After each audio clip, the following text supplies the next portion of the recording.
Imagine a world where personal fitness was as crucial as survival itself. In the late 1930s, a determined innovator named Royal H. Burpee was on a mission. He crafted a demanding exercise, initially designed to test the physical limits of soldiers.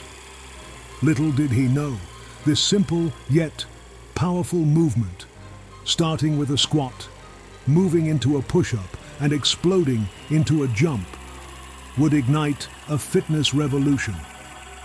From its military roots to the heart of today's intense workouts, the burpee became a symbol of personal strength and perseverance.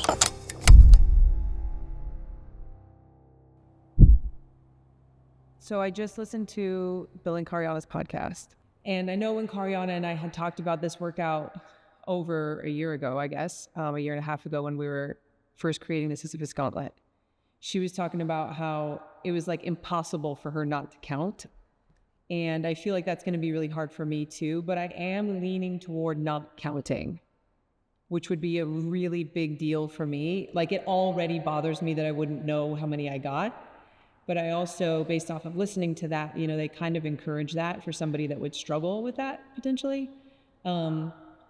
Because at a certain point, I want to be doing the burpees for the intention of like the willingness and everything that they talk about, not because it's like, oh, well, I have 10 minutes left, and if I push it, I could get to an X number, because that's like something that motivates me on the regular instead of just doing it for myself, regardless of what the ultimate outcome number is, because then I get to like tell people what it was and it's impressive or whatever, instead of just saying like, I don't know, I could have done 200, maybe I did 1,000. Do I wear shoes? Or I want to be barefoot, but I feel like I'm going to get blisters if I do that. Yeah, there's like a rub can wear. So at some point my shoes might come on. Yeah.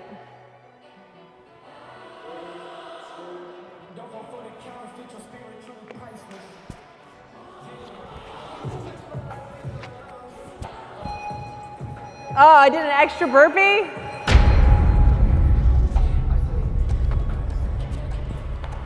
My life has felt like a performance since I was a very little kid.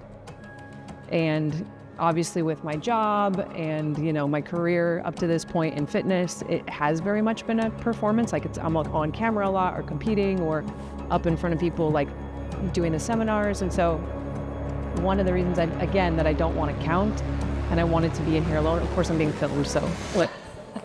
But it was just to do this for myself and to be in here alone, and it's not about anyone in here, and I'm not doing it to impress anybody or anything like that. It's just a challenge that's just for me. I might rotate like jumping out and in versus stepping out and in, just to keep myself so that it's not so monotonous, I guess. I do that a lot of times in workouts too, because it feels, even though it's the same movement, there's something different about it. This is the only, I should say, this is when I did the Sisyphus Gauntlet when it came out, this is the only one that I didn't do. So I've done the other three, the only one that I didn't do, because I'm generally good at burpees, which makes it more scary of how wrecked I'm gonna be. And since my car accident, I do have a weird shoulder thing that if I do a lot of pressing can really flare up. It usually goes away, but I know that for the next week it's probably gonna be bothering me, which is another reason that I avoided it. But yeah, so obviously another point of growth was I could have chosen, I'm in charge, I could have chosen any of them to be the one that I filmed, but a little peer pressure from Nelly and choosing my own version of hard and something that I'm trying to avoid was important for this one too.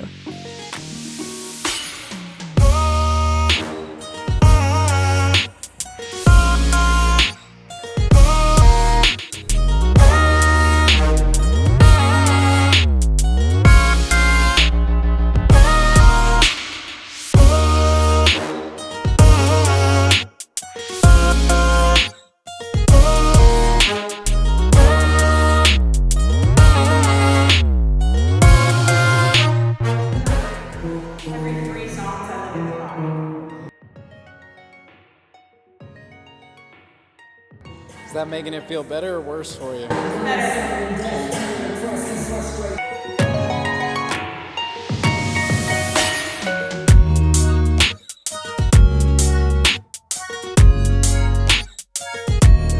We would never put something out that we're just completely unwilling to do. And we certainly would never put anything out that we think doesn't have huge benefit. So if we're putting it out, it's something that we believe in and that we're also willing to participate in. You'll notice when you watch it, I was doing like jump in and out, step back with my right foot, pause at the bottom, jumping in and out, and then step back with my left foot, like sets. And I was doing 10, 10, 10, 10, 10, 10, 10, but I was like, at the end, I'm gonna be able to figure out like how many I did if I just add it all up.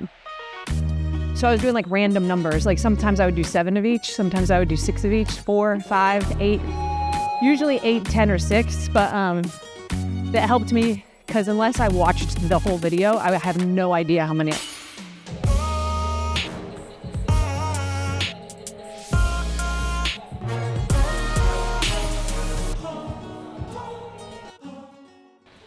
Immediate thoughts. It didn't feel as long as I thought it was going to. I hope that a lot of people have similar experience that I did, that they're almost surprised at how well they do with it and how capable they are. Because I think a lot of our members are like me. They don't do hour-long sessions.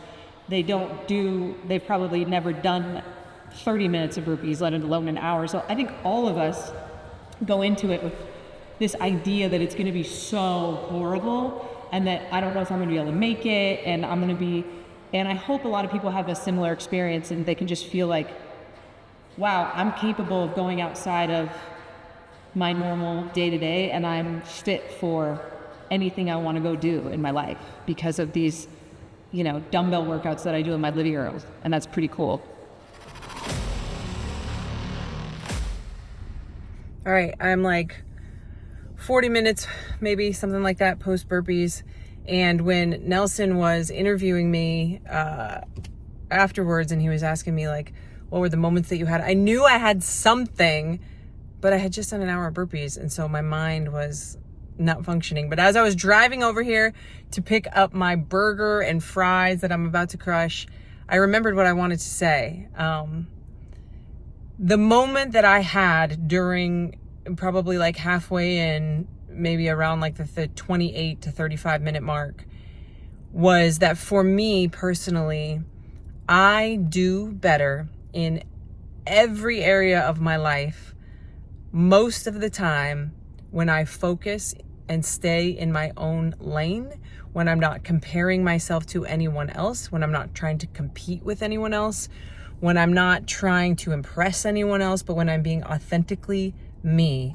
And in those moments, it was like, this is my pace. I felt super confident. I felt super comfortable. Not like in a way that I was sandbagging it at all, but it was, if other people would have been there, if I was moving faster than them, I would have been comparing myself in that way. Or if I was moving slower, I would have felt, I should be able to do more. And I'm that way also with our business or with social media or with, we all have this way of comparing ourselves to everyone these days because everyone's lives are just so out there. At least we think they are. And I really appreciated doing that by myself. I actually think that that's one of the huge benefits of street parking and working out at home is you can really learn to be honest with your effort and with yourself and push harder than you may have if you're in a group, or be able to slow down when you need to. But I think that I did better, performed better, even if I was counting. I can not even hold this phone right now. I think that I performed better. And what I mean by performance is even if I was counting, I think that I did more burpees because I was by myself and I could focus on myself and my effort and not comparing myself to anyone else.